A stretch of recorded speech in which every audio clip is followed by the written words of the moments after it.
Good morning. I'm Brent Holsabus, chiropractor, coming at you from Holsabus Rockford Chiropractic. And every Monday we have another edition of Ask the Chiropractor.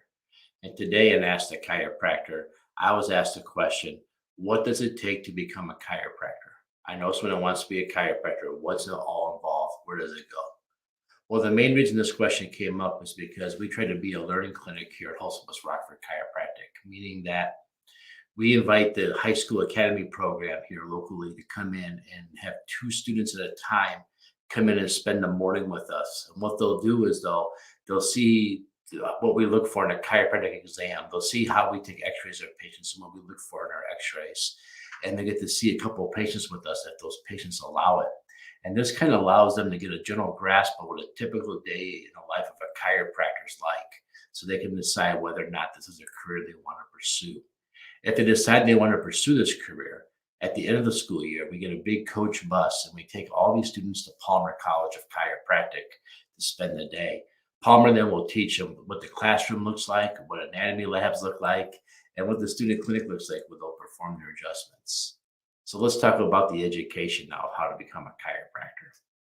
Well, after completing high school, I'm going to talk about Illinois here because Illinois is kind of my area of expertise compared to some of the other states. I went on to University of Massachusetts, and then I transferred to Northern Illinois University. I majored in pre-med and biology in the two different schools, where I worked on classes towards my prerequisites. Palmer College has a list of classes you have to take before you get to enter chiropractic school. You cannot go right from high school to chiropractic college. Some states actually require you to have a bachelor's degree in order to practice. In some states, you get your bachelor's degree at your chiropractic diploma at the same time. That's what I did here in Illinois. When I graduated Palmer, I graduated with a Bachelor's of Science in the Doctrine of Chiropractic. So I've got 2 degrees from Palmer College, but some people go in with their degree already. Also, chiropractic school itself, it's kind of a popular second career. We see a lot of people that maybe went off and became a teacher or got involved in a different field, weren't really fulfilled with their career, and then decided to switch over to chiropractic. So when you go into chiropractic college, after you complete your undergraduate studies are pretty much what you think they would be, like the biology, the physics, the chemistry, inorganic chemistry, and then different lists. You get those from any of the chiropractic schools. And here in Rockford, we actually have a program set up where you go right from high school to Rock Valley College, complete 2 years at Rock Valley, then you transfer to Palmer College, and they have a small undergraduate coursework you do, then you transfer into chiropractic school. So that here in Rockford, we have it set up so you can go right from high school to Rock Valley to Palmer, graduate and practice in Illinois. Now, it's really important to look at what state you want to go to because different states have different requirements for the pre-chiropractic school. Do you have to have a Bachelor's of Science first? Can you have a Bachelor's of Science from that school? Or like, I think it's Florida that requires a Bachelor's of Science from a different school. So it's very important to kind of have a list of where you want to go before you start chiropractic school. And again, the school, I know I can speak for Palmer. Palmer will help you with that information before you start. So once you figure out what state you want to go to, once you figure out your prereqs, then what you'll do is you go to chiropractic school. Now, chiropractic school is at Palmer, again, I'm going to talk about what I know. It's 10 trimesters, meaning that you take 3 semesters per year. So you'll do a 3-month class, 3-month class, kind of a 3-month class, and a little bit of overlap in between. There are 1 week breaks or 10-day breaks in between the trimesters, except for in July, you have a longer break, the summer break. So you take all these classes, and what a trimester is that you're at chiropractic school and you're there together. You're there as a team. Everyone's only taking 1 class as a 1 course load. It's not like there's different degrees you're going to get. Everyone's going to get the same degree. So you start with your class, and your class will help you study together, take classes together, and learn together, because it's not a very competitive school as far as once you're there. The way we look at it is you already made the Palmer, you're already there, so now we can all graduate together. So your classmates are usually very, very helpful. Other schools, you compete for, or other types of careers, you actually compete for spots. So it could be a little more competitive. Chiropractic school is very supportive, very, very lack of competitiveness once you get into the school. So with that being said, your first part of your career as education to become a chiropractor is all about the heavy sciences, the gross anatomy labs, the chemistry labs, the sciences. So the bulk of your education will be at the beginning just a lot of sciences. And classes at Palmer, I believe, start at 7:30 and they go to about 3:34. And then in the evenings, you have labs. So your first couple of years, you're just kind of there all day long, just looking at books, learning from classes, doing labs and stuff like that. The second part of your education then will be learning how to do more physical stuff, like learning how to do a chiropractic adjustments, learning how to do examinations, learning how to do x-rays and stuff like that. So the second part of education gets a little more hands-on. I think a little bit more exciting. That's kind of where the fun starts. Now we're actually looking at each other and stuff like that. Now, when you go to look at chiropractic schools, it's very important to look at how many classes they teach you how to adjust, since the bulk of what you do is adjust. I've heard of some schools only have one adjusting class. Palmer has 7 different adjusting classes. We have 2 different classes on the cervical spine, total recoil and cervicals. We have thoracic lumbar, we have pelvic, we have motion palpation. There is technique review, there's extremity classes. So we have many different classes on how to adjust. And that's very, very important when you're looking at your chiropractic school, because that's what you're going to spend the bulk of your time doing. So then when you finish your second part of your career, or college career, then we move into the last part, the most fun part, and that's the clinical part. So when you're at chiropractic school, I believe you have to complete 300 adjustments through observations and actually doing chiropractic adjustments. Your first will be on your classmates and your friends and your family. That's going to be in the student clinic where you take care of each other. Then once you've shown proficiency in adjusting there, then you move on to the main clinic. And the main clinic is where you get outpatients from. This is where people from outside will come see you. This is where, if you have a part-time job, you're real nice to all your coworkers. You're hoping they all come in and see you. Or if you see me walking around campus, you'll want to grab an alumni and ask them if they can adjust you too, because this is where you need to do a lot of your adjustments. And these adjustments are done under a professor. So there'll be a staff doctor in the clinic with you watching you do your adjustments. So you're kind of tell them what you found, you kind of tell them what your plan is, and then they'll watch you do the adjustment and critique your adjusting skills and also make sure you found the right vertebrae. And if you struggle to get it, then the staff doctor steps in and takes care of the patient. After you complete all these requirements, you graduate. So then you graduate, you walk across the stage, you get your big diploma. But along the way, through your education, the reason the education is set up the way it is you have to take national boards.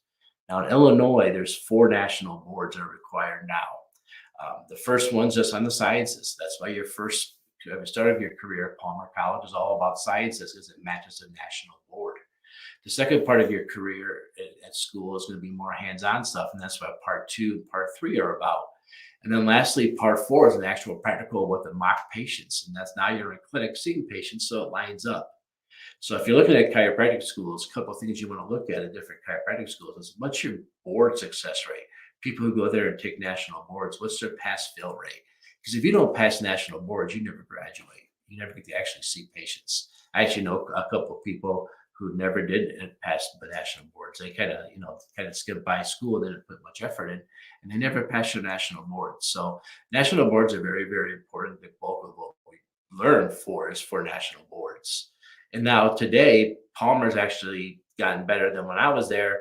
And they actually have your teachers come and give you a board review that week, because they're the ones that actually submit the questions for the national boards.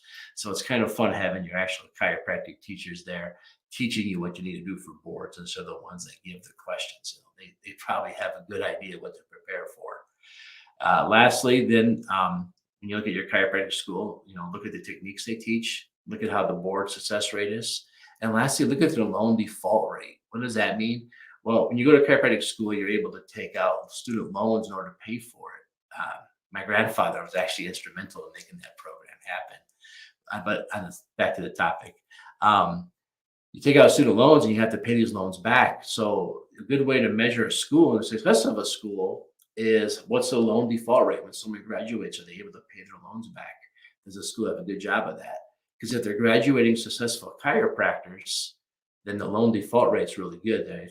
People are making a living and able to pay their loans back. So make sure you look at those 3 things when you choose a chiropractic school. Don't just choose it on location, because you're only there for 3 1/3 year at chiropractic school. And after that, you move on. So the things to look at a chiropractic school. So make sure that you also, after you graduate, you pass your national boards, and you want to get license in that state.